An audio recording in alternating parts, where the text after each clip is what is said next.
A great dinner and a beautiful restaurant was exactly what they needed. He could charm her the way he hadn't before. This would be different from their breakfasts at home. This would be their first date. He heard Trinity's heart quicken beside him. Was she nervous too? Breathe, little bunny. Trinity admired the restaurant on the way to their table. She looked impressed until she noticed the patrons glaring at them from the lobby. Ignore them, they're just hungry, Reece said while pulling out Trinity's chair. A waiter approached with wine, so Reece had a moment to restart. He said, I'm sure I could handle whatever came our way, but goddess forbid. If something happened, I needed our pack by our side. Right, she started sarcastically, because alphas are so good at asking for help. You laugh, but I'm alpha for a reason. Yeah, because your dad was an alpha. It's not just that. If the air isn't strong enough, we admit that, and give it to whoever is strong enough to support us. I earned my title. Trinity looked at him differently then. She sized him up. I didn't know that, she admitted. I trained my whole life to take care of this pack. The only reason that rogue hurt you on the mountain is because he had such a head start on me. I only needed 10 more seconds to stop him, but I didn't have that time. He glared into his wine glass. He'd never wanted to tell her how he failed her. He would never let it happen again. Her voice softened. Is that why you didn't visit me in recovery? You blamed yourself? I know you blamed me, but I never blamed you, he said. What?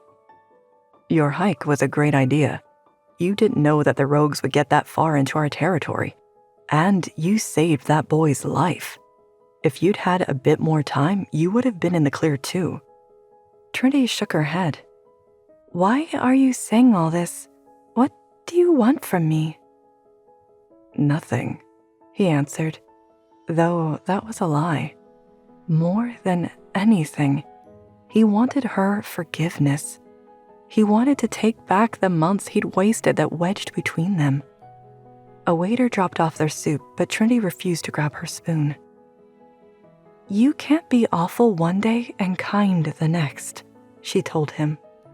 When's the last time I was awful? He cringed.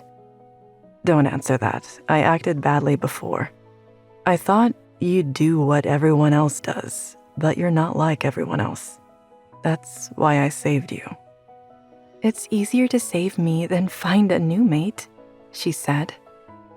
His temper flared.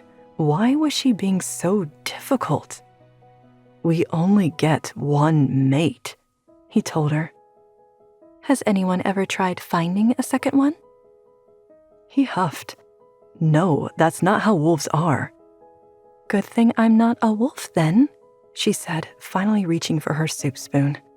His growl shook their wine glasses. You wouldn't dare. But you would. You only want me when it's convenient for you. How long until you get bored and reject me again?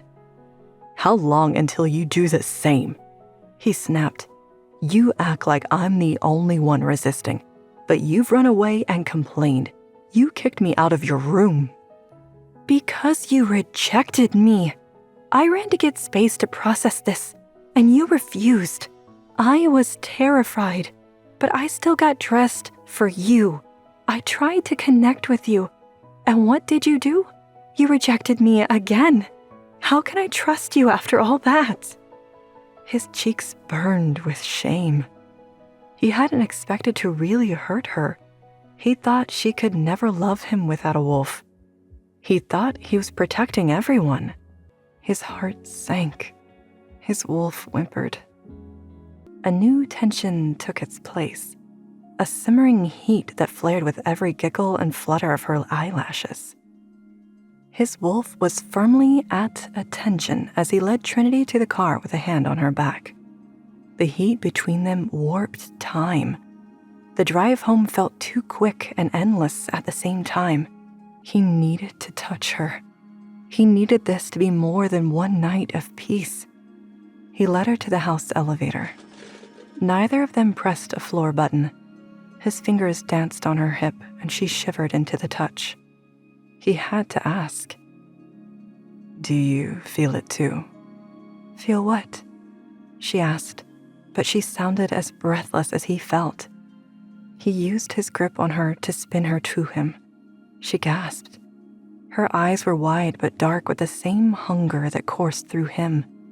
He leaned down, letting his nose guide him, inhaling her cheeks and neck.